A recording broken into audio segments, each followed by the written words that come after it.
And here we are live again, Monday night. Welcome back, everybody. Episode 76 of the Leonis support. Good evening to those of you in chat. Good evening to those of you watching. And good evening to you, JB. What's going on, buddy? A little bit under the weather tonight. Got caught a little bit of a cold from my 7-year-old son over the weekend. So it's that time of year where, he's in second grade. He goes in and gets sick, all the time in the fall and winter. So I'm dealing with that a little bit. So energy might be a little bit low for me. My voice might sound a little bit different, but yeah, still ready to go. And, we got a lot coming in this week. How about you? How are you doing? Doing good. Same old as well. It is a little chilly here in New England, albeit some nicer sunny weather. It's still in the 60s, but I know you mean on the getting sick. Hopefully, get sick now and get out of the way, so that way, like once winter comes, you've already gotten your little, immunocompromised self out of the way. But Traveling this time of year can definitely can catch some stuff too. yep. So So I'm flying on hopefully, Wednesday. Yeah, I'm going out for yeah, the wedding, and I'll be out take with a lot of your people. airborne and an emergency. See, like stack up on the vitamins before you leave. Absolutely so. But we have some good stuff here for the podcast tonight. It's mostly character upgrade related. We have a slew of stuff we're going to go through. Hopefully, we'll get to some more exciting stuff toward the end. But we do have the Exia Vision card debut this week as well, and the Halloween Vision card that was teased for Alaya. We got some details on, so we'll kind of briefly look at those. We will also, at the very end of this, do our big tier list update, and so that's always a nice one to refresh and update. We will get into the vision card to start, but I just see some comments here. If you guys see anything lag-wise or even volume-wise, please definitely let us know in the chat so we can live tweak that. Don't want anything to go on for too long. I can't always see it or hear it myself, so appreciate that. But without harping on that too long, oh, I didn't have it set up in time. Hold on a second, guys. Capture the window here. There we go. So we have the brand new Exia Vision card coming in here. This is a staff devout oriented card. It's also got great sword, axe, and glove on it. Really exciting card to look forward to for that group of characters. It's got the 18% agility, the 28% magic res pen, and the 25% HP. It does have a dual hollow effect to give your team 9 extra spirit. The bestowed effect, a nice 10% magic and a little bit of accuracy there. This is a main slot vision card, so you will get the full benefit of that accuracy. But yeah, what do you think about this card? You like it? I like this quite a bit. It gives another card that you can mix the glove and devout group with, which I've been playing around with a bit lately. And I think that group is becoming quite compelling now with an agility card. They have the silver memories card with the magic and area resist, and they have a couple of pretty decent like subish cards there with the Crimson Wizard card and then the Kefka card and stuff like that. So I think that the getting the magic res pen into the main slot is the really going to amp up the damage potential, because we have seen quite a big uptick in magic resistance on a lot of units out there in the game. And these units, I think, like at best they're around 40 to 50%.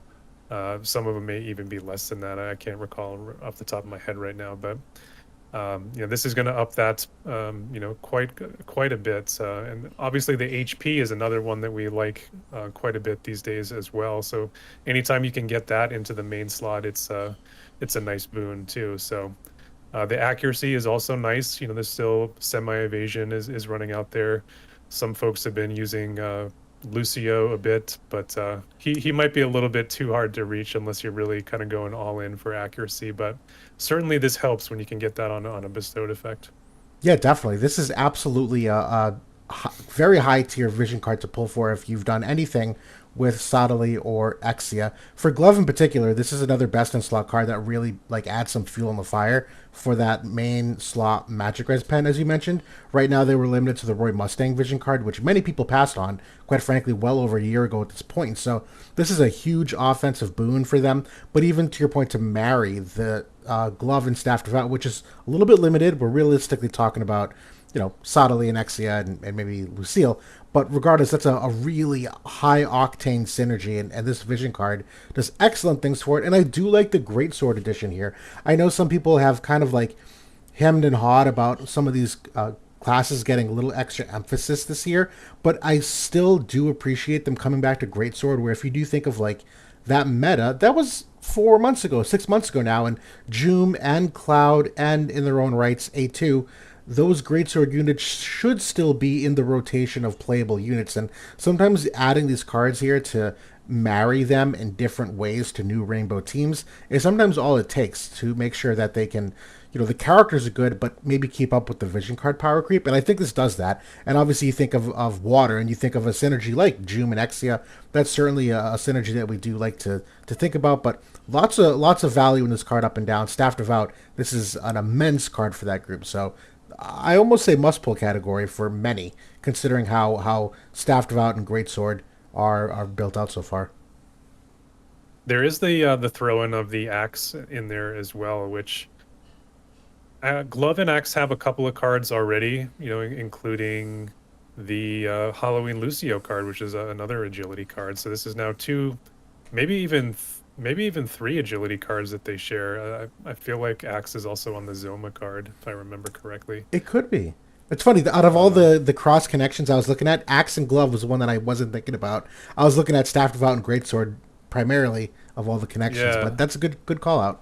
It's kind of on the down low at the moment, but I mean, at some point we're probably going to get, a pretty big axe unit, like maybe the young Moraga eventually will come around and maybe he'll be really, really good. Who knows?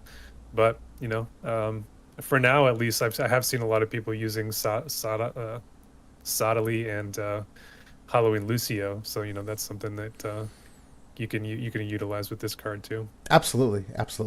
Good call out there. But we'll keep going along here. Now, this is more in the I think the realm of the upgrades that we were talking about. We have the announcement for Veritas of the Light being added to the game this week, and their shard acquisition is going to be the free match acquisition, duel, if you will, kind of like the Fire Veritas was. So you'll be getting those Fire Veritas medals in addition to whatever you get for Veritas of the Light. And this is an interesting character. Obviously, Light Element typically pops off to a lot of people because it is a very popular element to invest in. This is a magic-oriented character that does have kind of a hybrid of missile and magic. I don't want to call them a missile unit because they do have a fair amount of magic attacks here that they'll likely be tapping into, but it's a really cool hybrid in that regard that you have that blend of two damage types. Admittedly, I don't know if I'm as excited for this Veritas unit quite yet. I look at their kit, and screw it, we'll summarize this point. This large diamond AoE, it's a 25% light and peril, so nice for them and any kind of monolith teams. The AoE res pen is certainly nice to amp up that damage afterward. It does have the 50% poison. I do like that elevated status effect chance, but I don't know if this ability, there's that follow-up ability here. This is the dispel all debuffs, dispel physical reduction, and dispel blind, mobilize, and berserk.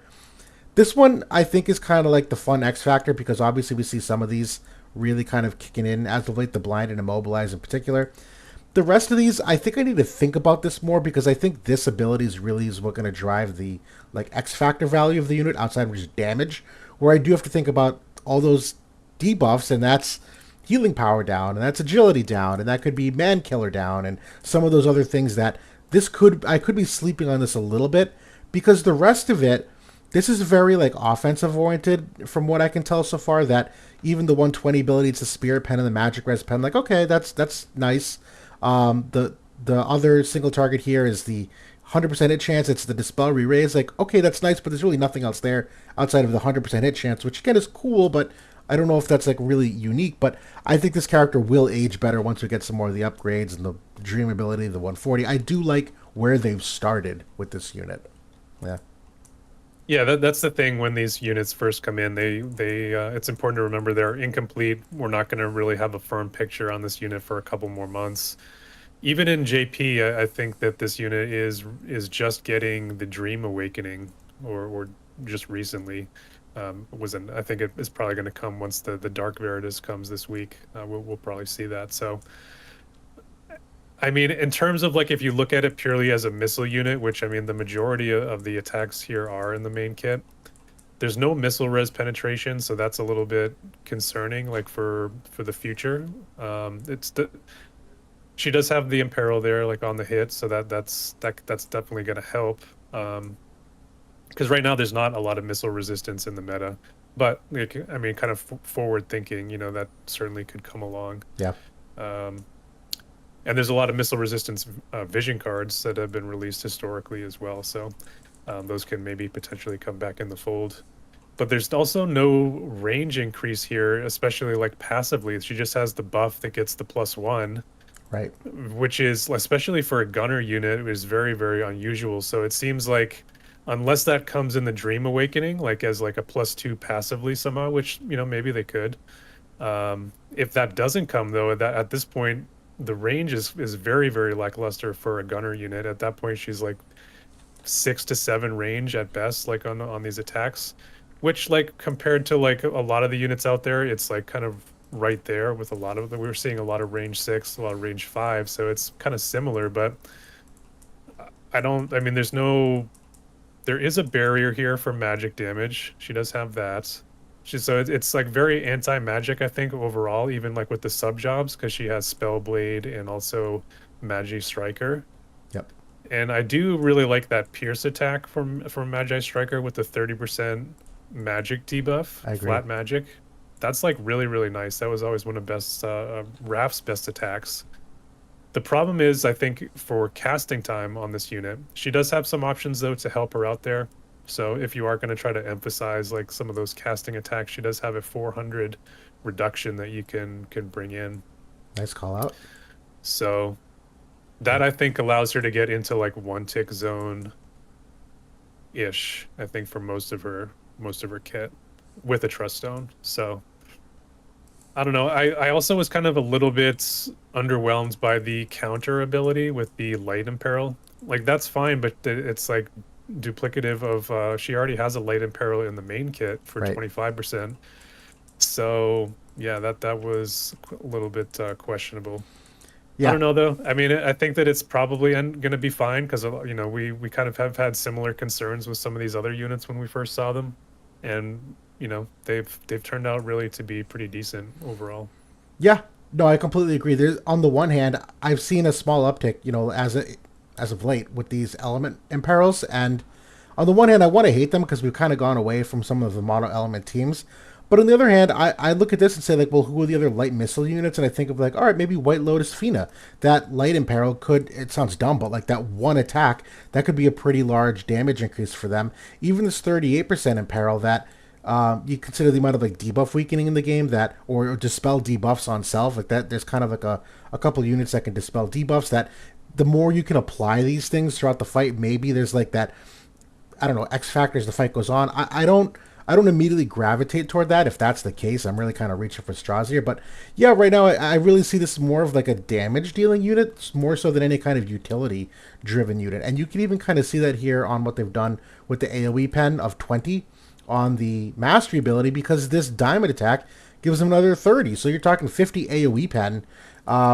Maybe that's to make up for the lack of any kind of barrier break that I can see here. There's no shell removal. This is a magic scaling character, right? So there's no magic damage removal. So there's not a lot of other ways for them to do damage. So I'm slightly confused about the unit, but it's at the end of the day, we've thought this about many Veritas units, and a lot of them have still ended up surprising us. So I think it is still too early. I will say, like, the gun class overall is not in great shape at all. It's only gotten a couple of cards this year, and although I will say, like, if you really, really like this unit, like maybe you like Citra or this unit from FFBE and you want to play this unit, you probably should grab the Angela Vision card, because she can utilize, gun is on the Angela Vision card, and it has 20 area pen bestowed, which would be really good for this unit in the future. So I think if you have hopes to play this unit, you might want to consider grabbing this one. That's a great call out before the collaboration ends. I like it. Nice job. But yeah, we'll keep moving along here because there are other things to talk about that are Veritas oriented. That the Veritas the Frost unit, I know you and I both today were able to finally 10 out of 10 max reincarnate this unit. At this point, we're waiting for the weapon to drop, which should be imminently. I think it is actually, if I recall, around the time that they get their limit break upgrade. Actually, I think it is. They might be releasing the weapon. I think so. And so they're actually releasing the limit burst here today, which he does not have at the moment. It is a double hit for 43 AP. It's a range 5 little cross shape. It's a 38% ice imperil and gives him a little bit of an AP auto restore. This one I think is fair. In all of my things of the Veritas of the Frost, I never really thought AP management was a big deal, and going about it this way with the AP restore seems like it doesn't play well into what we're seeing now with the Veritas of the Wind TMR, and even all the AP restore removal that we're seeing in the game. And kind of that same idea, the Ice Imperil is only good for either his own personal damage or maybe some of the others, which, as a Katana unit, does have some synergies with Red Mage. There's certainly some other units that can maybe benefit from this. Probably not my way I would have gone with this Limit Burst, though. I don't love what they've done here. I do wonder if the sword will end up changing some of my opinions, but I don't know if what you're thinking about that for that Limit Break upgrade so far. I'm kind of feeling the same deal. Like, I'm a little bit underwhelmed with it, mostly because he does already have an Ice Imperil that is also a 2-hit attack from the his Great Knight Oh, good subjob. call out. Yes. I mean, and it is a post damage imperil, so like, and this one is a single target. So I mean, objectively, there's no doubt that it's superior, but I don't know. I think that they maybe could have gone with something different. I don't know. It's good for like if you're pairing him with Gilgamesh for sure, and that's like a really great combination. Like the Red Mage and Katana have like banger cards that they can utilize. Outside of that, though, yeah, it's just going to be his personal damage. So I think I see the angle they're trying to go with, and maybe I appreciate this more. If I didn't think about it till just now, if you look at the main job, he is a max range of 5 squares away, but it is on a select 2, and he's a unit oriented unit in that regard. The other ability, again, another triple hit unit based attack. Even this one here, very unit based attack. So he skews very unit attack heavy, and although he does have a crush to supplement it, you're really just looking at this kind of dinky small cross shape that is fine in enough. It's break barrier, but if you're sealing barriers, this becomes far worse. And so I think this limit break might be a way just to like allow him to maybe do something more high impact in the battle early on. But that's my copium. That's kind of my other annoyance with this character is that if you look at the Great Knight subjob, he does have I forget the exact name of the skill, Yeah, but it's like the it's same the barrier ability. break. It's the same range, like the same amount of usage. The only difference is like his job 25 is a 200 mod versus the 165. Yeah, So that's like a little bit. I mean, usually they're kind of purposely picking these subjobs to complement what they have in the main kit, and it feels like it wasn't well like thought out because like you would have liked to see maybe some additional utility here, not something that's duplicated in the sub. I would agree. Yeah, totally. So I'll have to think about this more, but yeah, so far, not great. We'll have to see it in action to see what they were trying to think about there. And honestly, maybe you play with some other sub jobs that maybe to this point you have been using the Great Knight sub because it looked the best, and maybe now you can just go Lancer and like blow someone up with missile damage instead, where you didn't really have that opportunity before. But that's again really reaching there. I think overall, like it's still like a pretty good unit, Yeah. and definitely like from the PVE perspective, like the limit burst helps him out quite a bit because he can lead off with that, and he's gonna easily damage cap probably both hits because it's 240 mod with the pre-damage and peril. So, and then he has the 3-hitter that you mentioned in the main kit. So he's like a really nice chainer for the element. Yeah. At Yeah, a minimum. when you think of it that way, that probably makes more sense if you're going more PvE angle than PvP angle. Yeah, that's a good call out.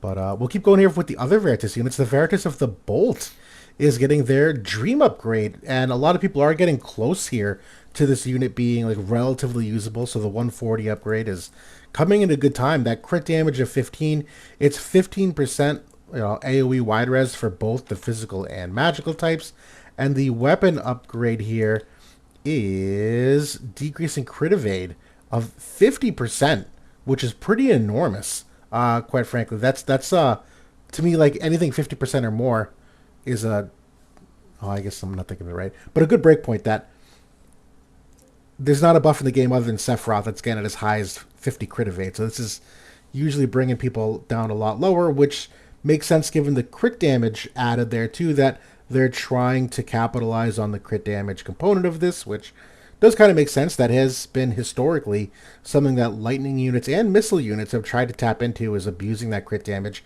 Less special nowadays. That's kind of the norm for all units. All units try to do that nowadays. But I do like it purely from the perspective of a bow user, getting some bulk here in the way of the AoE wide res. I do think that's a nice thing for them to have that. Should the AI include them in some of these AoEs, I do think that's a nice way to reduce some of that damage. But on the other hand, this is supposed to be a ranged unit, so you would hope that they would not be in these large diamonds, just generally speaking anyway. So I don't know if that's kind of antithesis to how you would normally play it. Then again, maybe we just need to rethink about how we play it. Maybe missile units in 2024 require different spacing than we're used to playing, and we're still doing, square peg in a circle hole kind of thing. But I still am very excited for this unit. I think this is a good upgrade overall. Yeah, so like in terms of the range, unlike the Veritas of the Light, Bolt Lord here does get the +2 range passively. Unfortunately, no buff though for the additional range, so stuck at just the +2. Yep. So I think, considering they've given quite a bit of bulk here, like with the wide res and like the barrier and like some of these other things that are built in, it seems like they're also kind of envisioning this as a mid-range gunner, unless you can kind of externally buff the range somehow with like a TMR or another unit. Her Job 25 gets like a pretty good amount of range. I think that's 6 range innately, so she's got 8 range there on that one. Still though, like it's not like that much more than, it's still not that much more than, a lot of the units are getting 6 range right now. So is the bulk enough to compete? It is just a 5,000 HP barrier. It's a general damage barrier, so it can be broken by any kind of barrier break in the game. Yep. That is kind of a weakness of those. I am excited to use the character though, but I think the thing that I like the most about it, other than the crit evasion debuff, because that is genuinely nice, because it's pretty much going to guarantee a crit for just about against just about anyone. But this unit, I think, gives you that follow-up dispel, which very, very much needed right now with Yes. like Shrek and Gilgamesh and Sadali even, and Yeah. there's a lot of them out there right now, and the only one that can really do anything about that at the moment is Resnick. Correct. There's a couple other units that can do it, but it's on skills that they just don't use, like Ashenmont, and also Sadali actually can do it. Right. But they just don't use those skills, so this is actually going to be really nice. I like that, especially because Bo does pair very well with Gilgamesh, so I kind of envisioned maybe Bolt Lord can get the crit evasion down, and that guarantees a crit for Gilgamesh, which is really, really nice for his follow-up attacks. I would agree. And yeah, just in general, it's a magic scaling damage dealer too. So this has always been a very fun type of missile unit to tap into, where these have done pretty decently historically. The magic damaging missile units, that's even why the light Veritas, I'm still like relatively optimistic for, just because these do, you think of like Summer Jaden as one of those gun units that was magic scaling. There's been a couple of them. The regular Jaden obviously comes to mind that really have popped it. Even Exia is a magic scaling. She's got that missile attack right now. So this is kind of like a fun angle that I think has historically done well. So I'm definitely looking forward to it. And I think this upgrade's a good one. Maybe a little bit conflicting, given that you would hope that they're not caught in the diamonds anyway, but this is still new gen tech, so it's really hard to be mad about that. Pretty strong overall penetrations for the unit as well, with the spirit and missile and AoE res pen as well and a buff. Yep, absolutely. But I think that was it for the Veritas units. We're instead catching up on some of the Crystal Warrior villains that got limit break upgrades 2 weeks ago, and we unfortunately didn't know about them the week of. We kind of missed it, and then last week was just too much excitement with the Halloween unit that we kind of got lost in the shuffle. Because frankly, the 3 units are Rysol, their Viga, and their Dialdo units that are really not used nowadays, if used ever. And so we'll go through these relatively quickly. But Rysol here is getting an upgrade to this diamond-shaped limit break. It's still the same shape. I believe it's still the same range. It's getting that AP reduction of 10 AP less. It is getting a really nice 60% crush, though, and a 20% physical damage to start. And then even after that, you're getting haste in the mid-fight. I'll be honest, this is like an S-tier limit break upgrade for me for this unit. It's still in the category of units that it doesn't really matter how good the limit break is. I don't think their kit is enough to really do much in the modern era, particularly for her, because her survivability is near non-existent compared to where it needs to be. But this is a great limit break upgrade. Yeah, I do like this one. I think that what's holding her back really is her weapon class, dagger. It's at this point just not getting any development pretty much since Zidane came into the game. And he unfortunately didn't really do much for wind or dagger. So this unit also, like when she was released, she was okay, but it wasn't really a compelling upgrade at all over Glaciella. I think Glaciella was even better in a lot of cases, more survivability overall with the AoE res and the barrier and everything. So yeah, unfortunately this unit just never hit their stride, and the game has kind of passed her by at this point. I agree.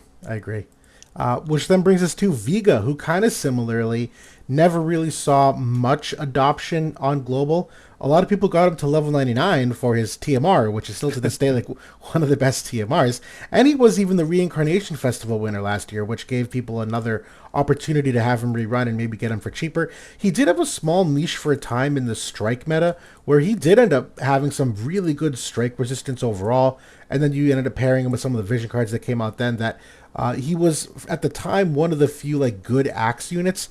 He surprised me in the sense that he had a resurgence that I really just kind of never thought I would see. But he definitely fell off again and is absolutely in the niche category. And his limit break is getting, and I've never really liked this limit break given the size of it. I found difficulties with him using it as consistently in terms of like overall range, particularly because his accuracy is kind of bad, and he for the most part had to rely on a lot of the 100% hit chance in his kit. Kind of reminded me of Crimson Wizard, to be honest.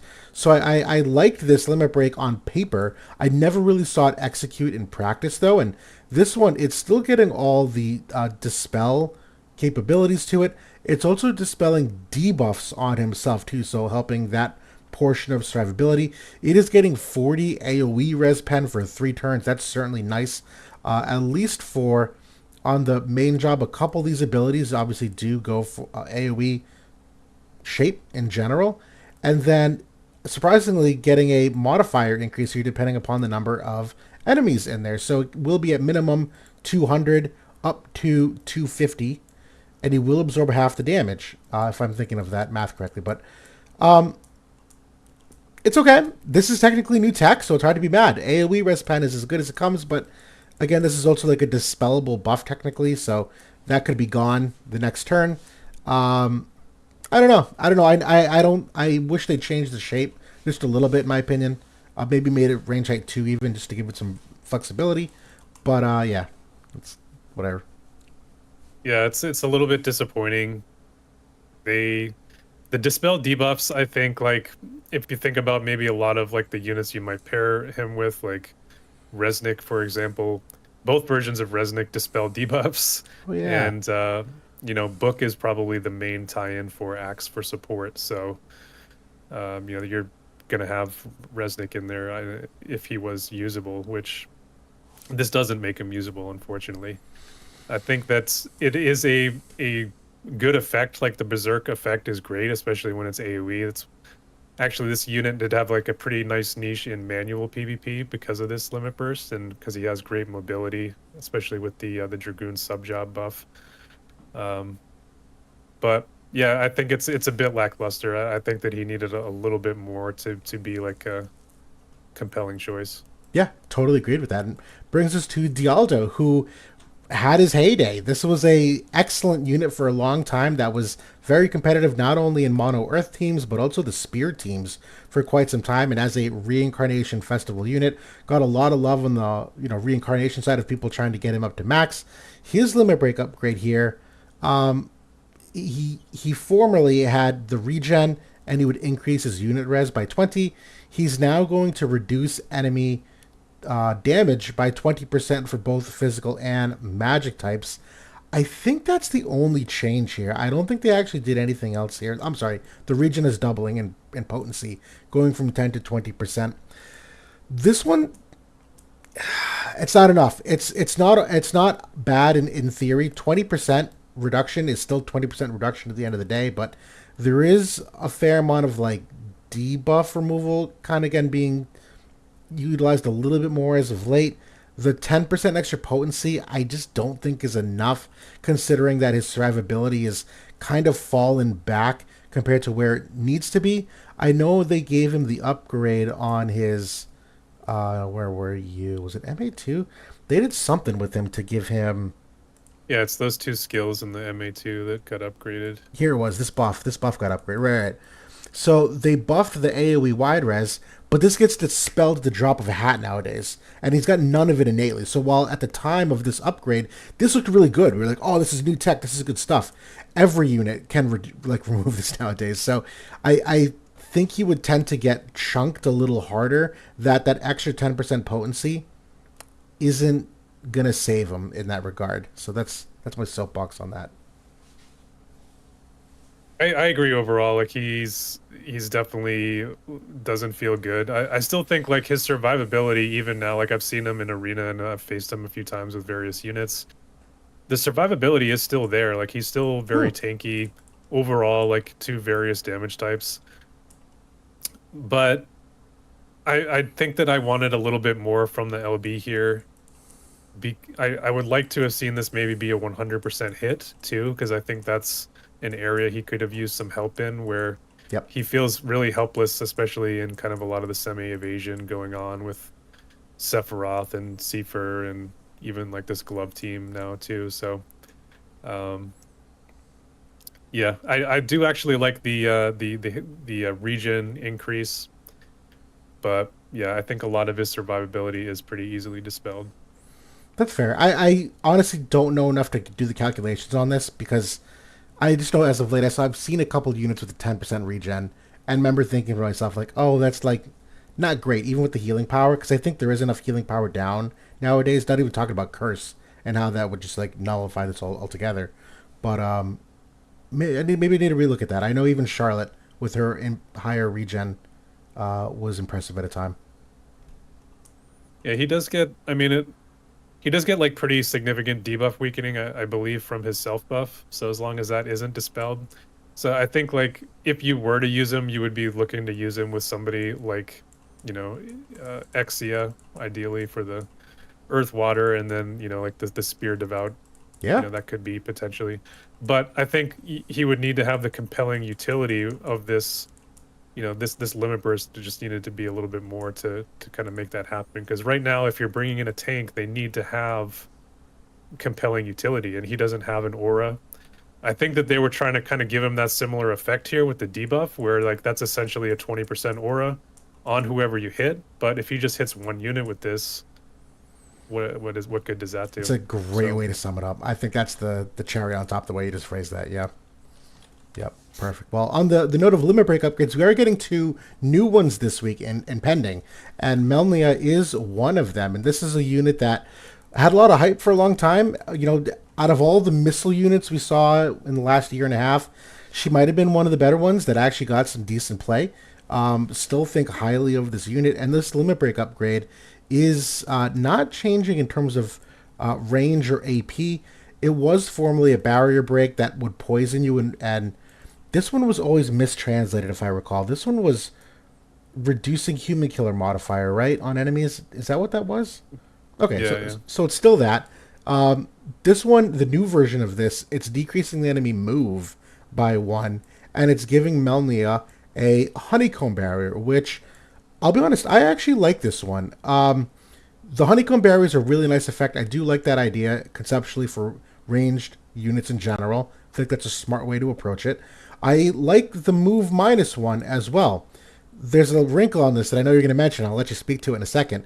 The one key thing I wish this did differently, I wish this was piercing. I think if this limit break was piercing, I'd like it a hell of a lot more. That it for your ability to hit multiple units with the move -1, I think that alone would have had more impact on the battlefield. I really just don't see the move -1 for one unit influencing much.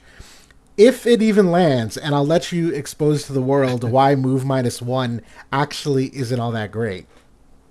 Yeah, so one very interesting thing that we found in manual PvP is that if there's any modicum of debuff weakening on the target and you try to use this move -1, the game rounds it down and essentially it's a worthless debuff at that point. Right. Even if it's just 10 debuff weakening or something, minuscule. So it kind of proves to me that the devs like don't fully understand all the interactions where, just kind of you give, I mean, there's so many units that have debuff. It's on so many vision. It's on almost everyone now. Yeah. Yeah, so like it's like almost everybody has like at least 10 in the game at this point. So to me, that's just like you can remove that line. It's really going to land on almost no one. And at that point, it's just a honeycomb barrier, which for a ranged unit, that's nice, but it's kind of losing its luster a little bit because we are starting to see units starting to get the removal for that. And this unit actually did just recently get the MA2, which wasn't terrible. I think she got like some unit res pen a few weeks ago. Yes. Yeah. Single target, yeah, and some accuracy. I think the state of gun is really bad, so this unit needed a bit more. She still does have that niche of like being really, really strong at re-raise removal, which that was kind of why she was so good in the past. So I don't know. Maybe there's still kind of a niche for that. We are seeing a lot of re-raise still in the meta, but yeah, I don't know. Probably copium. No, it is copium. I would agree. That's a swing and a miss, based on the fact that this likely will not have effect against anyone, and even if it did, it's only one unit out of 3 on a one-time ability. That's just nothing in the broad scheme of the game. Not impactful enough. Yeah, but we do have some good news here now. I know we've been kind of pooping on a lot of these units for the limit break upgrades. Shalze, can you save us? The answer is yes. This is an exceptionally good limit break upgrade for a 70 cost unit in particular. That's always like an important wrinkle to remember in this, that how they balance is often based on cost. One of the big problems with Shalze as of late is that while this used to be great to give herself and an ally, any ally in the world, courage, you can now remove courage like you breathe. She's now also getting the capability to seal courage removal on ally attacks and her own attacks. It mirrors what Lucille does. Lucille, although, is re-raise, and Shalze here is courage. This is phenomenal that they decided to give a 70 cost unit this kind of utility on a limit break. That this is, in general, an immense buff to pass on to someone, that they can seal courage removal. 3 thumbs up. Yeah, this is great. After like she also did get a recent MA2 like a month or so ago that was also very, very strong with the cast time reduction, the bump in crit evasion, and the innate honeycomb barrier, which was a full strength 40% honeycomb barrier at range 7, just passively. You can't even remove it. So that is very, very strong. And this limit burst is very cool too. I really like how they've mirrored Lucille with the re-raise and re-raise seal that she gives. Yep. So she has the courage version. So I thought that was cool too. Yep. And I've seen a couple people in the comments. This is unfortunately live soon. It's not live this week for Limited Guild War. So if you're seeing Shalze, it's because of the cost, not because of the limit break upgrade. If only Limited Guild War was next week, then you'd get a lot more value. But yeah, this is wonderful. Nothing more to say than that.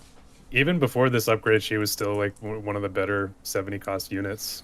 Just to throw in there. Absolutely agree with that. Yep.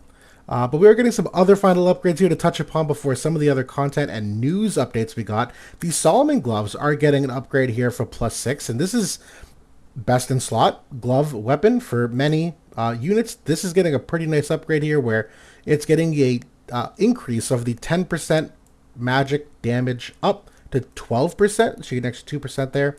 And in addition to that, you were also getting the debuff weakening of 10 that wasn't there before. This is it's one of those ones that the small things kind of add up. I just like both of these overall for what they bring. They have tried to position glove as like one of the. I feel like they've been really emphasizing the debuff weakening on certain classes, and glove has been one of them. So this kind of adds into that picture, and definitely like for a unit like Sadali, he has like a very high amount of area resistance that he can get. So the fact that he can get a significant amount of debuff weakening and protect him like from units like Gilgamesh, or from others that try to shred that, I think is pretty nice. It did get a pretty decent bump in the base magic value too. I noticed. I think it was like 40. Yep. So or 43. So that's pretty nice too. So the 2% plus the 43, it's a pretty decent chunk there. Increase the damage a bit. So I like this one a lot. Me too. I've been using this on Crimson Wizard if I at all times if possible. This with his wizard bracelets has been pretty bonkers in conjunction. So this is good timing for that. But alongside this, the other S tier piece of equipment that's getting the upgrade is the Maximilian Armor, and this is like the best piece of armor in the game for quite some time. The plate armor is competitive for different other reasons, but this is still, I think, like one of the best things you can put on your units. And this similarly is getting an increase in the potency of the percent, where the reduction of physical and magical damage is going from 10% to 12%, so you're reducing a full 2%, and you're getting chain resistance of 25, which we've always valued a little bit higher than the elemental chain res. That you talk about slash chains and the multi-hits, this certainly is nice to reduce that. I think we approximated it. I mean, it ranges, but it's anywhere from like 5 to 13%, depending on how high the chain gets in terms of damage reduction. So it's not like game breaking per se, but for this, that extra 5 to 13% damage could be the difference between you being above that 50% threshold or not. So I like that in conjunction, that maybe it lets you stay above that threshold for a little longer. Yeah, it's one of those things that's like really matchup dependent. Like Greatsword, for example, is a good one to think about, where Cloud can come in and triple hit, and then whoever follows up on that for the fourth hit is gets a pretty big bump in their damage. So this takes a little chunk out of that. We did have a little bit of HP bump, not super substantial, but a little bit more defense and spirit. So I mean, this was already like a best in slot, I think, for certainly any plate tank that you would be using, like a Dario, or very soon Agrias. This is definitely a best in slot for her. Because Agrias is going to be a beast like Omni tank with this item. So definitely get this one upgraded if you're have your sights set on using her. Absolutely, and that is these +1s typically come with new reliquary quests, so I would look forward to that in terms of overall PVE news for us. And on that note, there is potentially another PVE event. We don't really know if it's coming here, but this apparently was something in JP at some point in the cycle. They called it the Overkill Festival, and it was a PVE scoring event. Was kind of similar on Fang's release, where you would try to get the top overkill damage on the raid boss. I did not do that event all that hard, so I don't know if you know more about this, if you have thoughts about this. But yeah, what are you thinking about the Overkill Festival, if that's coming here? Yeah, I think that's what it was. Shortly after the 13 rerun, I think we were going for the Sahagan Prince in that raid, and you had to get a bunch, and Fang ended up being like the best unit to use for that. And you could get over like 100,000 in a single hit, because they upped the damage cap and all these things. So it was actually kind of a fun event. It was similar to guild raids in a way, because you're kind of trying to build up a chain and trying to optimize the damage as much as you can. But it wasn't the total damage that they cared about. It was just a singular hit that ended up being like the ladder for it. So Right. yeah, I liked it. I hope that we see it. I know that I was looking at the JP news and they had it during this week in the cycle, but obviously we don't have the news announcements yet, so Yep. we don't know if it's coming. That's true, but we do have some other JP news announcements, and big thank you to KT7 Up for translating some of this and giving us the screenshots. We'll go through these in a second, but we got the announcement for Nichol, who is an FFBE unit. He's also getting a vision card. We got details on the Halloween vision card as well, which we probably should have bumped to the top of the Leonis support, considering we're likely getting it this week as well. And Yep. Dark Veritas too. So let me make up for that, and we'll pivot real quick here first to the Halloween vision card. We'll talk about this first. Yeah, I'll recap. Or you want to recap? You want me to do this? I can walk through it if you want. Yeah, so this is the Halloween Alaya vision card. That's going to be sword, red mage, spear, and mace. So we definitely nailed it with the spear. We said that was a guaranteed to kind of tie her in with Ramada, so it's there. I am actually very surprised to see sword, red mage on there. Me too. And I'm sure that that's to tie in with Orlando, who is actually part of Sword Red Mage, and he is actually a very significant character, post his upgrade. So this gets the physical wide guard 24 effect. I think we've only seen that Maybe once. never. Really? Have we seen it? It's possible. I know I thought I just think we've seen recently. 20% on the Duran vision card. I don't know if we've seen 24%.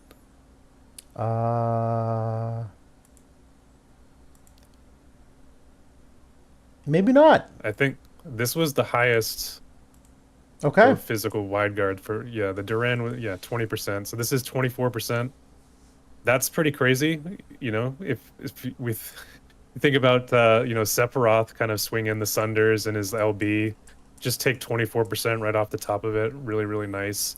You have Garusa coming in. He's also like kind of a fairly large AoE character. Yep. Going to be able to do a little bit of work against him. So this is a very defensive card. You have one offensive effect there with the Man-Eater, but you do also get the magic res here too. So I like this quite a bit for that combination, because a lot of people do kind of do the mixed damage with the slasher and then the magic. Yep. So yeah, I think it's a pretty decent card. I think a lot of people have been talking about the ability on this though, because this one does have a area resistant peril with a slow ailment tied into it. So we don't have the full details on kind of the modifiers and all these things, or what the imperil is going to be, but could potentially be interesting, maybe for some guild raid stuff. Maybe even depending on how good the modifier or how good the ailment chance is, maybe even for PvP too. Yeah. Yeah, I mean, when I looked at this card, I think for the average player, the ability is probably the strongest thing about it, because of the PvE application that now on any mace-wielding unit, you can have them use slow, which is one of the two primary ways to slow down the boss. In addition to the AoE res and peril, which does obviously help with the potential min-maxing of damage calcs. I can't say it's best in slot. I've never won a high score, so I can't really speak to that. But I think in terms of like overall competitiveness, this seems like a shoe-in for potential usage in PvE modes. I would say overall, I think I wish there were 4 jobs instead of the 3. We always say that. For those of you that don't know much about the cards, there is no overlap at all with Sword, Red Mage, and Mace. There's no cards that exist between the two of them. So that is a slight L in the fact that they are not really building on anything that's been established. That being said, Sword, Red Mage is like typically some of the best rainbow-oriented units, that a lot of those units, because a lot of them are tanks, you can just kind of like plop into, or they're like amazingly strong offensive characters like Gilgamesh and even Thunder God Sid coming in here, that it's not the end of the world quite yet. Mace and Spear certainly has like one of the strongest synergies overall between the two of them. And I do agree that the effects overall is probably catered and a little more niche in the moment to those of you who are using Ramada, her being one of like the primary good spear units is a pretty big fall off after that. So in terms of like which units are realistically going to make a party in this group, I think it's kind of sparse for what the average player probably has. That doesn't diminish the value of this card. It's still a good card. Should you be leaning into that? And I'll be honest, likely could be a best in slot card if that is the team you're running. Not to also sleep on. It sounds dumb, but the mastery ability here is a permanent in everything you'll ever do in the game. Reduction of magic damage of 1%. That's a permanent non game mode reduction. It sounds so small and so dumb, but like these are the kind of things that as you accumulate hollow VCs will certainly start to add up. That 1% less magic damage is kind of nice to throw in there as a free gimme. So this is a good card. It's not as busted as I would have hoped, considering that Halloween Alaya has some weaknesses that we've talked about. The class synergy of Mace is not ideal, and the Mace units themselves are kind of a step behind. I was hoping for a vision card that was a little stronger to really kind of like give them some of the juice in the short term, but I think for like a long-term account, this is still a pretty valuable card, the PvE ability alone. I will say, like, in terms of Halloween Alaya, the area that I've felt she really needed the most help in is defensively. Yeah. Where I feel like offensively she's like really, really good, like really can do a ton of damage. But like the survivability for me is like quite suspect compared to a lot of characters I've been used to using lately. So Same. this is like a significant amount of defense in the card that I think maybe helps round her out a little bit. I will say that we were talking a little bit about this earlier, and Agrias is going to be able to use this vision card ability because she has the cleric subjob. Now, whether she would actually use it from an AI perspective, it kind of depends on her magic level and kind of maybe the range of this too, because Agrias doesn't have a ton of range on some skills. So, but still, like that's pretty interesting considering a lot of us do run Agrias at 97 faith too, because she's like a status effect queen. Yeah, empress of status effects. This gives her access to a slow ability potentially, which is and I love the wide guard on for her too. So for people who love tactics and want to play the red mage units, which 3 out of the 4 of them are, I think this is a compelling card to grab. Couldn't agree more. Absolutely, yes. Yeah. But we did get some other JP specific news, and one of them is what's the order I'm going in here? Dark Veritas. So we got the announcement for him, and he is the last Veritas unit. It's again another free 100 cost. You can obtain them from a new event quest. This one seemed to be unique. Now I don't know enough about the details, but have you heard anything about that in terms of metal acquisition? What the quest entails? The details were a little bit sparse, but it sounds like it's going to be a new quest mode, or like maybe something to cap off the reliquaries. But it is going to be like a questable kind of thing, and it sounds like you're going to be using the Veritas units themselves, plus maybe Lucio is going to be involved in there. That's awesome. And kind of like a culmination of all the Veritas stuff that's happened. So I thought that sounded cool, like kind of on the limited details that are available, but we'll have to kind of wait and see. I do know that on this initial quest, they are going to slow roll it out. I think you can only get him up to like MLB or like maybe 102 or something like that. So, it is going to be like all the others, like a 2 to 3 month process. It is. Can I actually pause for a second to go back to Agrias for a second? I saw a comment that we talked about. I want to address though. Someone brought up the good point that Agrias is a physical unit. She scales off attack in nearly everything. The thing with Agrias being a tank, number one, is that damage is not her primary job. Her primary job is to like mess with the battlefield in various ways. One of Agrias' strengths is how she does so via status effects. So this vision card ability does perfect play into that. To that point, it's kind of irrelevant what the damage number is, so long as she's actually applying those status effects. And so when it comes to tanks, they frequently don't equip weapons. That's like one of the go-tos for tanks, is that you can not equip weapons. So in terms of not giving her an attack scaling weapon, that's a no-brainer. You can easily do that. In terms of giving her an Esper that's maybe a magic Esper, like Dark Siren, for instance, there are other Espers that have magic stat as the primary stat, you can easily do that. There's a lot of ways, even in terms of vision cards, what you might put on your tank. A lot of times, if you have like a magic main stat vision card, and you need to put it somewhere, process of elimination, you end up putting it on the tank because they're the ones who need the damage the least. So it's not easy, but it's very achievable to make your Agrias have like a really respectable magic stat in the goal that you just throw away the damage and really just focus on her doing the status effects, which you should be anyway. That's really her role. So for those of you wondering what we're talking about with her using that ability, that is how you would approach it. And it's not as far off as you might think. That's like kind of the normal status quo. I don't know if you have anything else you want to throw into that.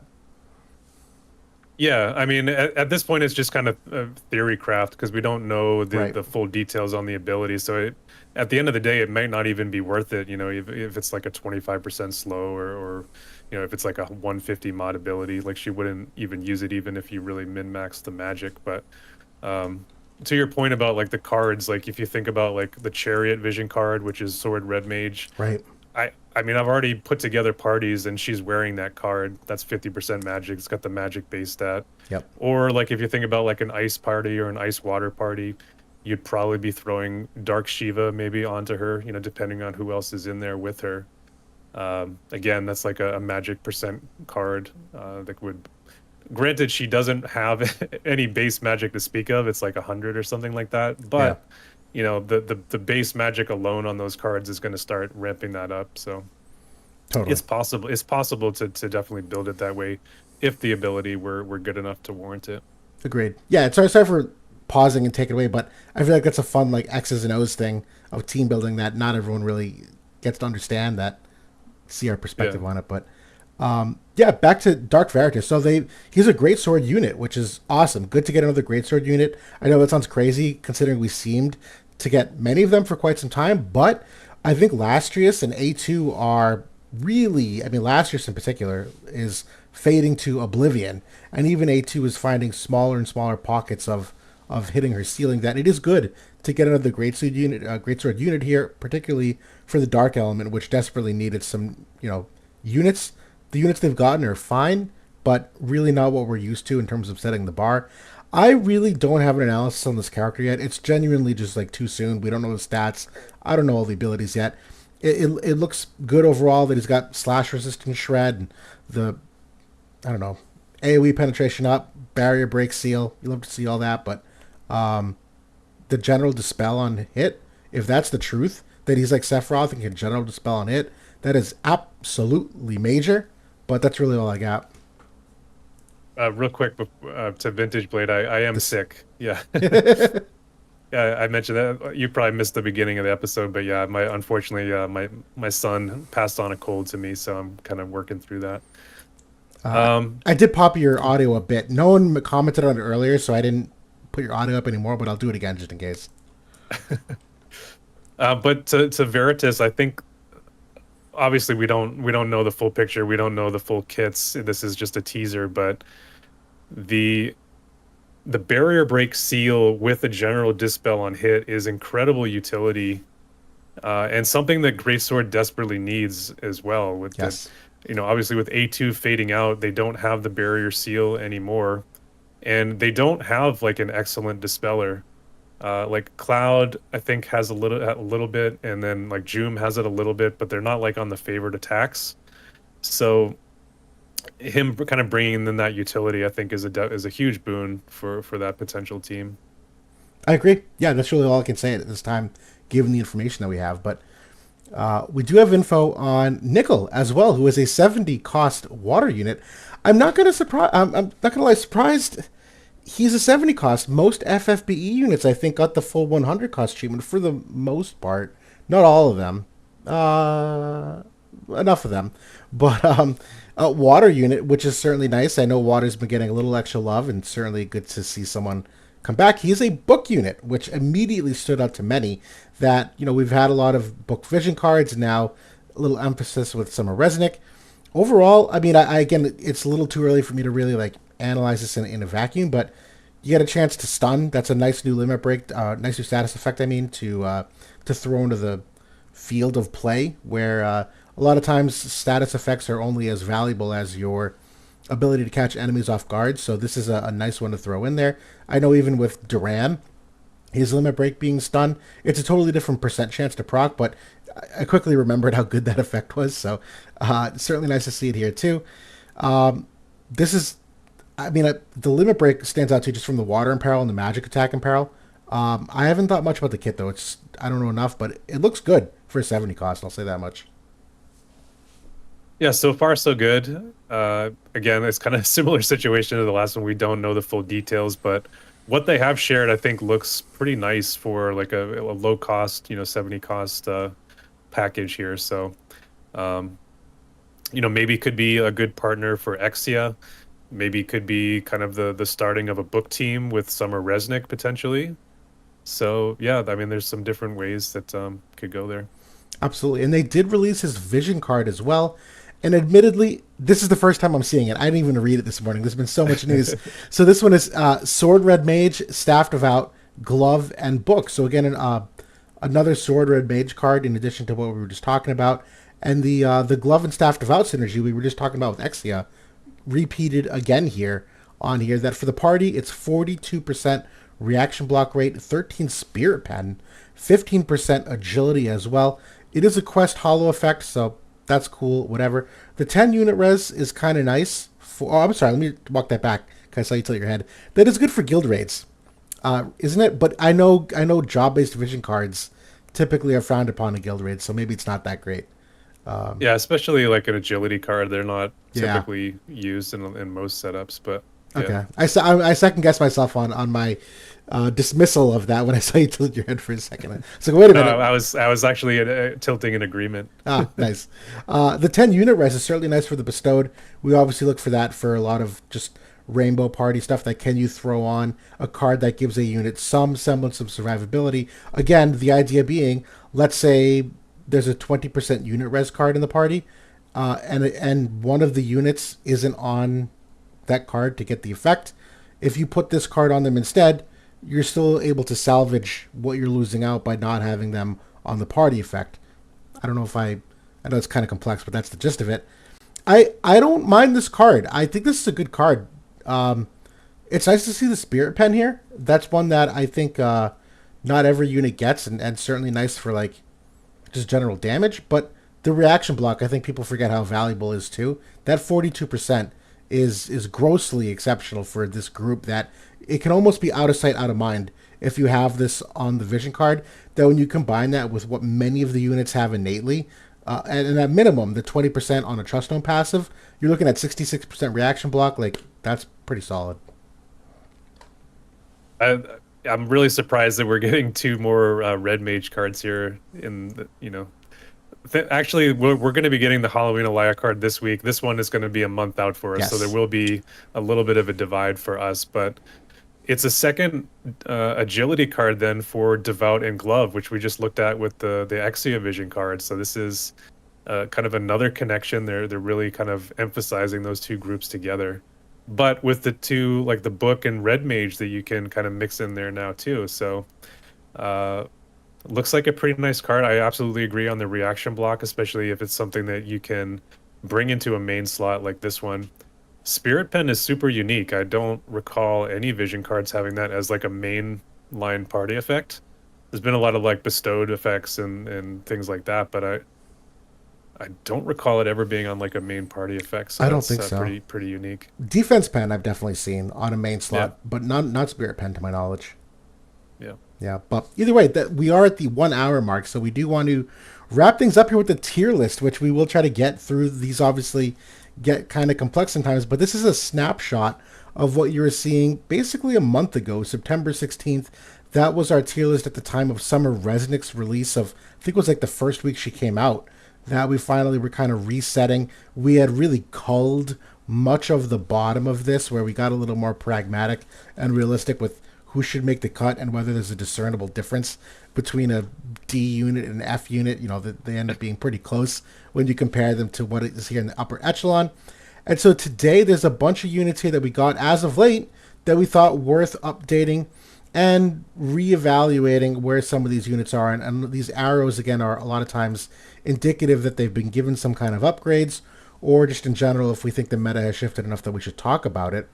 I think the best way to probably approach this is maybe go through some of the arrows here first, reorganize, and then we can speak to the new units to see like where they kind of fall in the balance.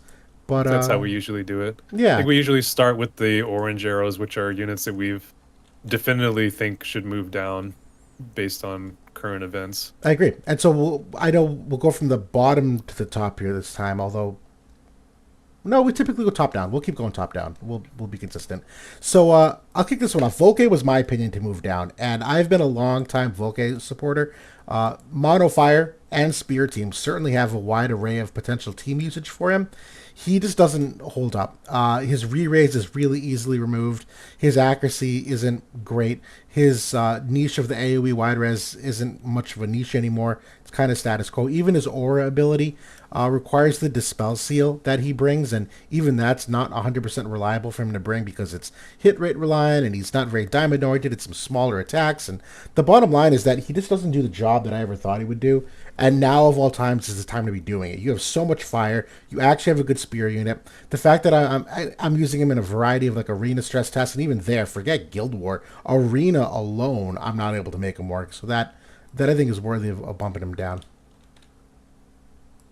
Yeah, I mean, I think that we at least we had been seeing recently that Gilgamesh was on a little bit of a downswing at the top end. Um, since Resnick's introduction and kind of taking away the follow-up, that hurt him significantly. But now we have Exia coming into the game, and very powerful water unit that he has to deal with, which he frankly he can't at all. So yeah, he needs to move down for now as a meta condition. Agree. And then Helena the Black Rose, surprisingly, moving down. We actually kept her up for a little while because she had some good theory craft value against Shrek, who we saw Shreka was often like killing herself or coming close to it on the limit break Reflect. And even now, Sadali and Crimson Wizard and even Angela, there's a big magic influx, and Helena, unfortunately, just is not cutting it. It's a fun tool. It's a fun gotcha gimmick if you can pull it off correctly, but the rest of her kit isn't enough to make up for that one little interaction. She unfortunately doesn't hold up, so dropping down for me. Yeah.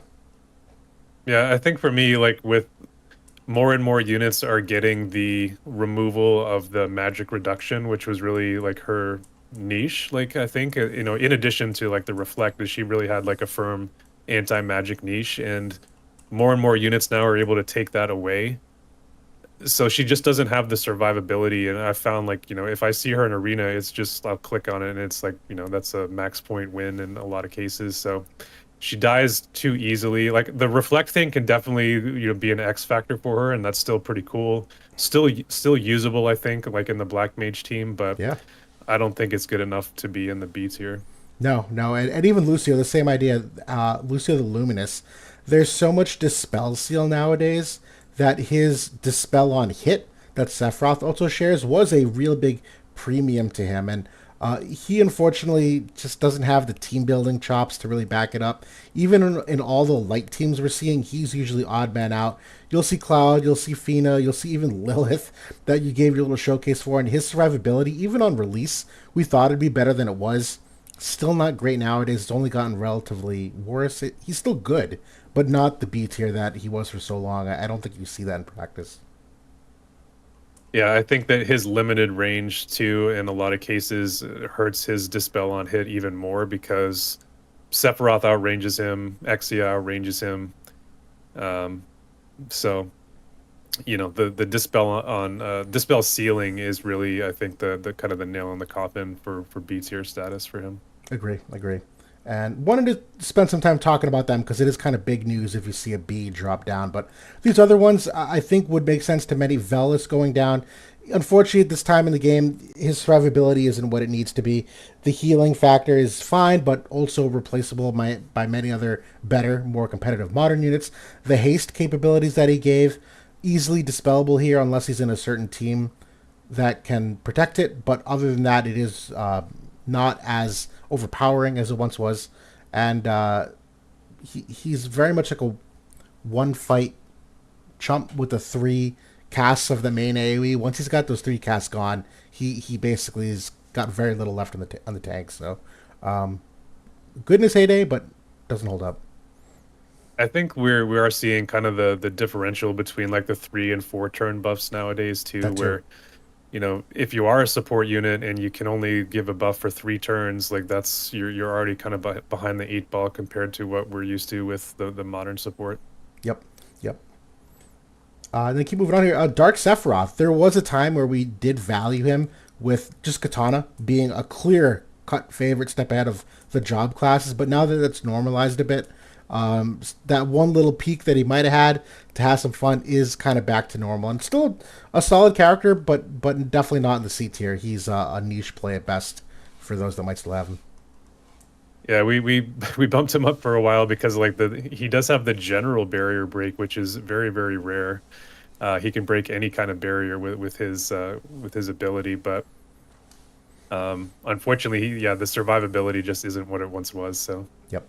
it's got to go down. Yep. And then we'll give a couple of these quick hits. I don't want to analyze these necessarily as much, but the up and down arrows, these are units that got a limit break upgrade or an MA2 upgrade. The sideways arrows, I think these you just put these here to designate whether or not we should reevaluate them. Am I remembering that correctly? Okay. So let's do the upgrades first, then we'll circle back to the sideways arrows. Alaya got the limit break upgrade. For me, she stays. Great upgrade, but still a B tier unit. Yeah, I liked the LB upgrade a lot, but I don't think it's enough to push into A tier by any means. Nope. I think she holds her spot. Otherwise, she'd be like thinking about moving down. I agree. And Soul, we were thinking about moving down, but this might salvage him to B. He's still a little bit of a niche play in that he's really best optimized for the Gilgamesh teams, which we are seeing a downtick in. And Ice outside of Gilgamesh is certainly not the scary threat it was, but he's still got a relatively solid upgrade on the MA2 that I'm pretty happy with that. And I think he should be getting a limit break upgrade soon. I feel like I heard murmurings of that, but he's in line to get that upgrade. Alaya was just now, and Soul was released like a month after Alaya, so I think he's coming up here. Yeah, I don't think that it has come through yet in No. JP, but I think that maybe it was announced for this month potentially. I don't quite remember, but yeah, it's definitely around the corner. And his MA2 was, I don't think it was everything that he needed, but he did get the flat 20% magical reduction, which is it's a substantial MA2. Like that's a really nice one to get. And it's one of the things he definitely needed because he definitely takes a ton of magic damage. That's always been his weakness. So I think he's in danger of falling. If his LB upgrade isn't good, Yeah. he definitely is going down. But I think he's fine for now. I agree.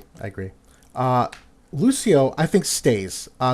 Limit break upgrade, that was fine. Stat upgrade's fine. Still has all the same weaknesses that it used to be. Yeah, I think. Yeah, he needed the guaranteed hit null to move up. But I think like what he did get is good enough to hold his position. Like he got a pretty solid upgrade, the luck and then the re-raise on the LB. So he's usable now, like depending on the matchups. Oh, so. yeah. Nope. Somebody I think in the chat said that the damage wasn't there for Soul. It depends on, he's like B is going to be like matchup dependent units or sidekick kind of units. So yeah, he's not going to have the damage of like anybody above him in those tiers. But if you go into Gilgamesh with that unit, he can one-shot that unit. Right, he can one-shot it. And even that was occurring prior to the introduction of both the Garuda and the Orochi Esper, and both of those Espers are like best in slot Espers for him. So if you're using Soul and not using the new Orochi or Garuda, you're probably missing some of that damage upside because he gets either unit res pen or magic res pen in addition to the curse res on Orochi. So like that's what he needs because he's got a lot of healing within his kit. Yeah, those spot on. Those two definitely helped him out significantly. Right. I mean, he's not being used at the top end, but like I said, we're not seeing Gilgamesh as much, especially on defense. So he's not getting as much play. But if you are in a bracket that is still seeing a lot of Gilgamesh, he is probably one of the better counters that is in the game for him. I agree. In terms of up or down arrows, we're actually going to pause, I think, at the moment for the Veritas units. We should do all of them together because we have some thoughts on Veritas. But we'll drop down to the C tier here. Melnia, the limit break upgrade. I'll be honest, I might go D. I might bump her down, but C is still, I think, a fine spot. I don't have a hard argument. She can stay here.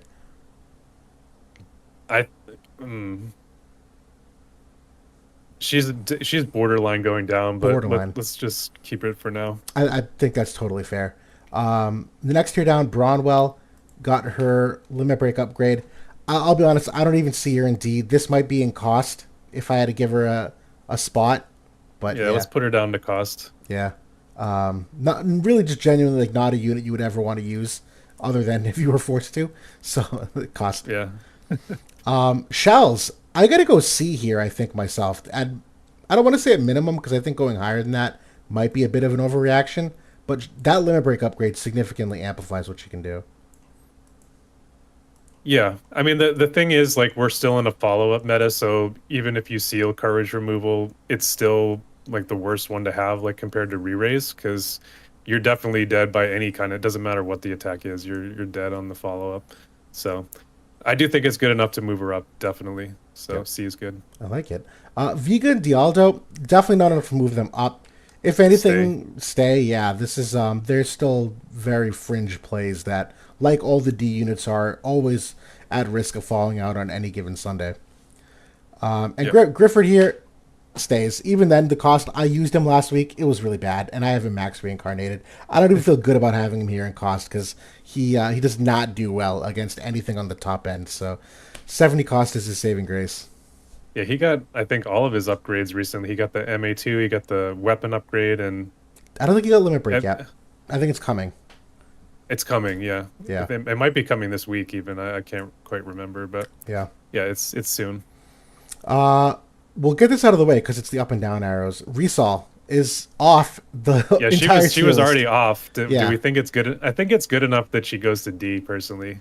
It's I'll like when I look at the units in D, like I feel like she's competitive with those units. I'll cave. So, I agree. Yeah, I'll cave. All right.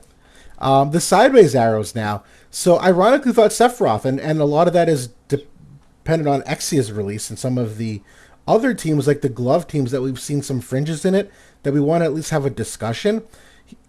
I'll kick this off. He's still an S tier unit. I don't think there is a hard debate on that. But the meta's fraying. There are certainly ways to get at him way more than ever, and we are starting to see it turn over a bit, primarily with Exia. So I'm not going to say he's in danger of falling out of S, but you should be expecting him, hopefully soon, to be less oppressive, for sure. yeah, so when you think about what Sephiroth brings, there's two things that really like put him over the top, and it's the long range dispel on hit, and it's his curse ability. Now we have seen two new characters in Shrek and Exia who can dispel seal, taking that away from him. And now we have more and more units getting the 50% curse resistance. We have Resnick coming in, getting the curse aura. We have some new items and vision cards that can also support that. Espers that can support that. So I do think he's still S, but he's definitely trending down. So Right. He's going from here to there. It's still very good. Still very good. His damage is still very good. He's still got good utility, but yeah, he's losing some of his footing. Definitely. Lucille, I want to make a bold statement here. I want to preemptively put her in S, believe it or not. And Yeah. a lot of that is 100% dependent on Exia, which we've not talked about yet. But the synergy between the two of them is undeniable. That she can give Exia the re-raise seal on hit, the haste, and Exia can seal haste removal on enemies. They are both of the staff devout class. There's so much there to love. Exia and Lucille are the offensive meta in JP at the moment. They have surpassed Sephiroth like by a lot in JP on the offensive side of things. So I'm gonna preemptively put her there. We'll see if she stays. Well, that's the thing. Like Exia coming into the game makes it more difficult to run Sephiroth as your defense. Right. So that's the thing. Like, and that was really the character that was holding Lucille back from being S this whole time. Like we thought it was an S caliber kit. It was just that Sephiroth owns her too much, right? Right. You know. So yeah, I think S is good for her. Yeah. Dario. I actually think it's a compelling case to move him to A, believe it or not.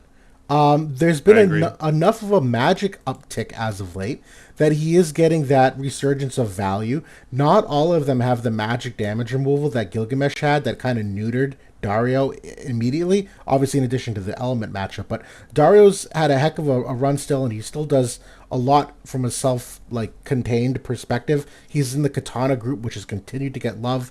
We've actually seen some pretty compelling results with him, particularly with someone like Sadali coming into the game. Yeah, I think that also because Sadali and Crimson Wizard came into the game, yeah, that's part of the whole Magic picture. You know, Angela, now Exia. So, you know, only a couple of them can remove the magic damage reduction. I think that it's Sadali and Angela, you know, in addition to Gilgamesh. I think those are the 3 units that are able to do it.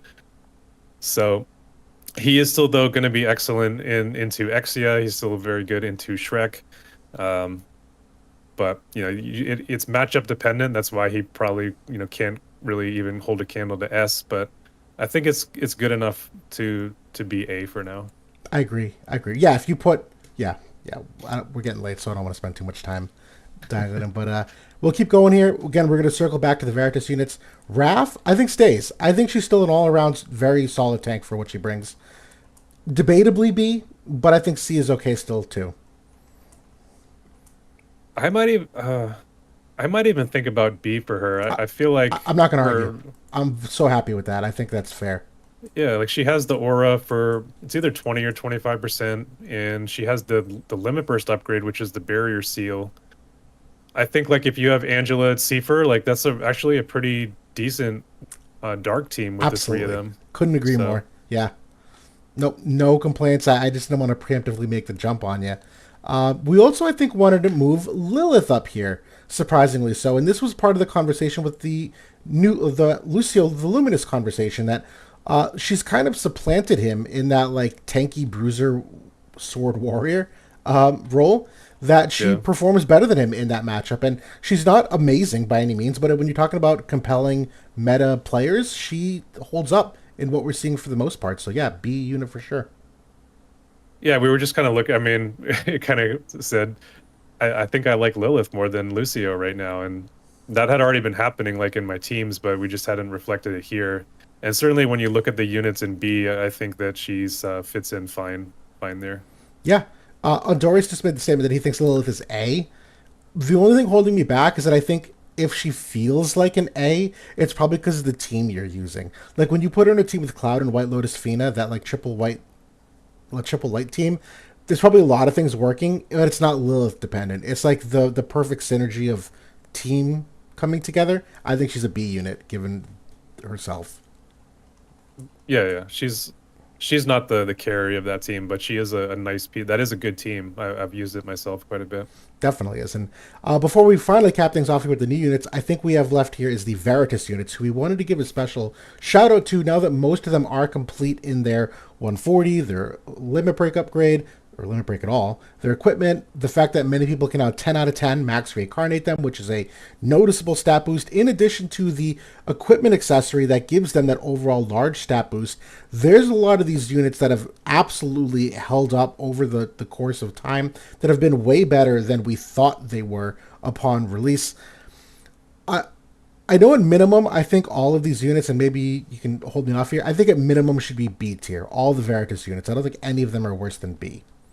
So I agree, especially like with the accessory now and the equipment, like you were talking about, the various LB upgrades and things that have been coming in.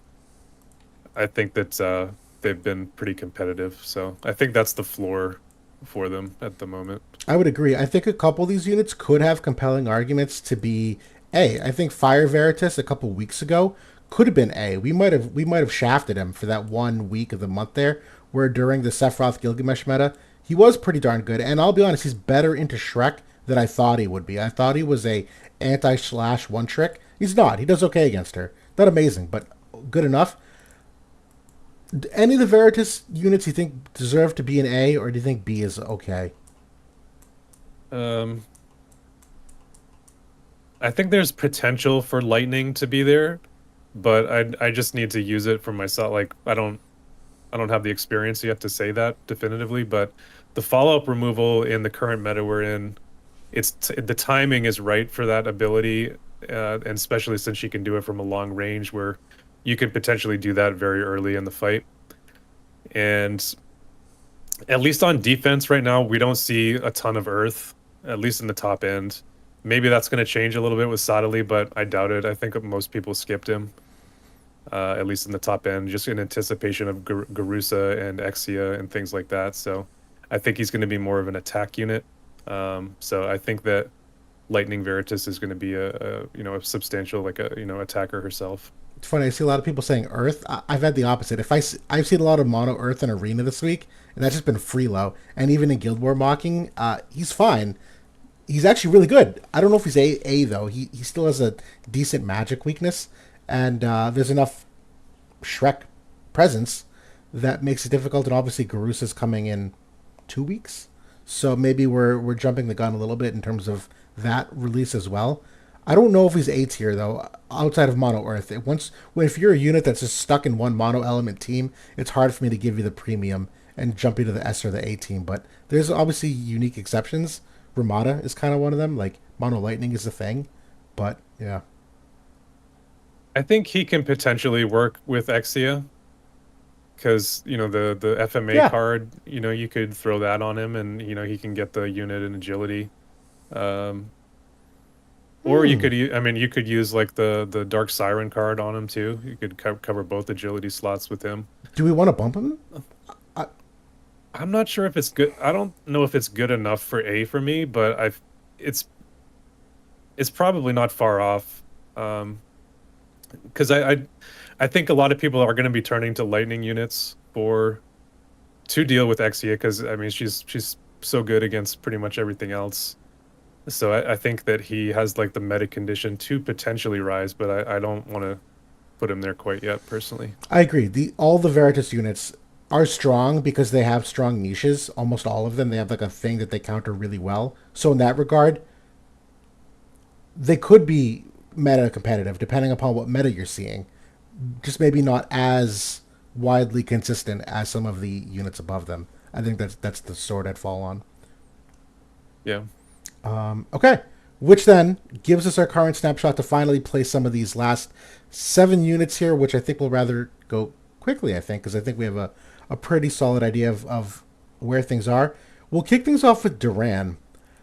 I am I like this unit a lot. I think the timing is tough for Duran. I think on timing alone, I'm probably putting him in B. He does not do well against magic. His damage is fine. His team building is kind of difficult. His accuracy has not been as good as I want, despite the fact that I've been putting a lot of accuracy into him. Um, yeah, Yeah, I think that the knight group in general is it's not the right time for them because Mont is on the downswing right now with Shrek and Garusa soon, and he had already been kind of on the downswing with Gilgamesh and kind of just magic in general, really doing a number on him. So that is the most significant knight unit other than Duran. So I think that that's kind of holding him back as well. I agree. But this is not a B quality unit. I think this is a reflection Right. of the meta at the moment and the timing. Yep. Yep. Angela, I think is better than Duran at the moment, but I don't know if it's A quality. This is a tough one for me.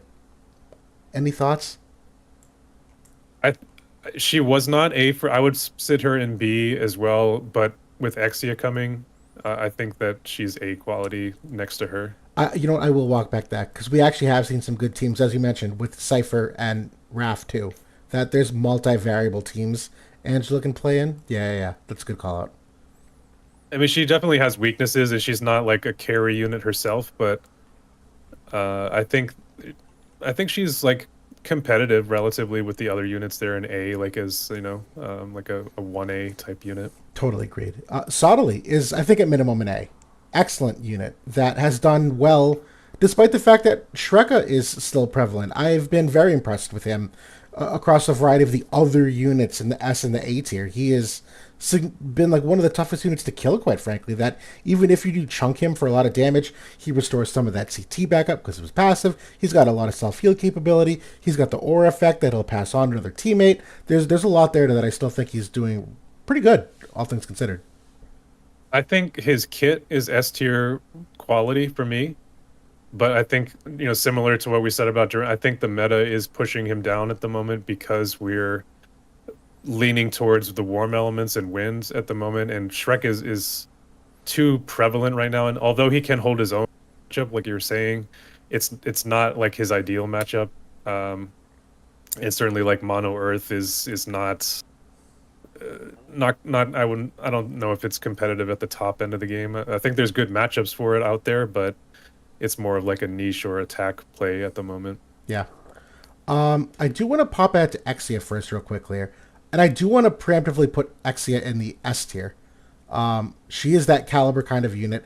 Her value is at the moment kind of directly tied to Sephiroth because that's the biggest need that people need to solve. And she's not undefeatable. And she, in current day, is going to be underwhelming because you don't have her vision card yet. Her vision card is going to put her to a whole new ceiling as well. So those of you that might have already pulled her and playing with her, she's not even at the ceiling yet. So I think there's a lot of room to grow. That I do think she's an S caliber unit for all the reasons we've already said. Just like the utility that she brings is really strong, and the devout really works well with a lot of different. It branches into a lot of different groups right now. Not to mention just mono water, which is actually pretty good right now with Joom and Kadaj as well, or even Glassy too, is a kind of a physical tank. I think that she did take a little bit of a hit with Alaya coming in simultaneously, and a lot of people pulled for that because that was like a pretty cheap unit and a cute unit, and the seasonals are popular in general, so that definitely hurts her a bit. But I think that the kit is quality enough that she deserves S. I agree. Yep, at this point in the convo. Crimson Wizard. At minimum is an A. I was going to make a case that he could be S in the current moment. And those of you that might think I'm crazy, that mono glove team, Crimson Wizard, can one-shot Shrek pretty easily with not full reincarnation. He can one-shot Gilgamesh, who's also in that S tier. Now, there are barrier questions on Shrek, whether or not she gets that magic barrier up or not. But to me, the fact that he can one-shot two of the S tier units was a pretty competitive case that he can play and should be there from a tier list perspective. Exia does change that. So I have qualms putting him in S when we're saying Exia is going to turn everything over. By that logic, she should turn him over, but I don't know. I have come close to one tapping Sephiroth with his shatter barrier break. Yeah. So as long as he isn't getting barrier sealed, he can come close there as well. Can I throw this in here? I want to put him S. You know why? Because I don't think a lot of people are going to be running Exia on defense. If people are going to keep using the meta here of Sephiroth, Shrek, and Gilgamesh, Crimson Wizard can easily 3-6 that with that glove team or a mono fire team if Summer Resnick in there. That I know that's a hot take. That's kind of strong. I think the one thing that would hold me back is that he's not nearly as strong against magical damage, and the fact that you could run like a Shrek Alaya combo. Yes. That can do significant damage against him, and it hurts him a little bit. He's much better against physical damage. That's like his wheelhouse, and then he's like decent against magical damage. So that would be the only thing holding me back. Otherwise, though, I think that he's had proven results at least for us, and I'm sure some others as well. Yeah, no, absolutely. I'm okay with this. This feels good, but it's an honorable mention to those watching that they are on the higher end of the A, for sure. Yeah. Which then brings us to the Halloween Alaya. New 70 cost unit. I have not published my character review yet for her, so I know we talked about her last week, but I don't think there's been a lot of consensus in the community yet, and nor many places to test her. We're still in limited Guild Wars, so it's not even good competition to really stress test this unit. I wanna put her in. I don't even know, man. I don't even know. I want to put her in B. I do. I know it sounds weird, but she's way better than B. She is. But I think she's got enough weaknesses that I can't put her in A. I kind of feel the same way. Like she I kind of have to see what it looks like after the vision card too, and see if that patches enough of the current defensive weakness that it holds a solid A for me. When I look at the other units in B, though, she's clearly better than the majority of them. She's definitely like competing or on the line for an A. The vision card could put her over. It's just too early to say for me. Yeah, I know the team Just because building I haven't had enough, like you said, I haven't had enough competition against the top players to fully say that yet. Yeah, yeah. I know the team building is kind of niche for her, and there are enough weaknesses that regardless of like how good the damage is, it might just not stand up to what it needs to. And I keep saying this, she like needs a dedicated pocket healer. I don't know how you play this unit without a healer. I really don't. There's like virtually nothing in her kit for self-sustain, so I don't even want to call her a glass cannon because her damage is equal to what the S and A tiers are. It's not like she's 17,000 damage every hit. Like that's not this unit. It's normal amount of damage, but way above for a 70 cost unit. So like I'm trying to like keep that perspective too. Mono Lightning is legit Yeah. right now. Like her with Luciel and Ramada and soon Orlando. It's a really nice team. You kind of need Earth to beat it, like heavy Earth, like at least 2 Earth units. Sadali will struggle by himself to take it down. Agreed. Just because of the heal, like his damage can't quite kill them, and then Luciel just heals them up. That's at least that's what I've been seeing so far. Me too. Me too. Which brings us to the Veritas of the Light unit. We've historically put these units in like B or C upon first impression. Is it worth just throwing them in B, considering that all the Veritas units ended up in B, and we've gone through this rigmarole like 7 times now that they looked bad and then they actually ended up being like half decent? I'm sure that she's going to end up in the same space, so yeah, I think B is fine. We can put her there. Yeah. Because we said the same thing about all the like when Earth Veritas came out, we were like, dude, this is a D unit. Strike and Earth. Are you kidding? Oh, who wants that? Like, no, he's amazing. But yeah, I think this looks solid. I've been kind of like looking at this the whole time. Any other last minute shifts or thoughts? You know what? Hold on. While you think, I'm gonna rearrange this because I think the order is slightly misleading. Oops.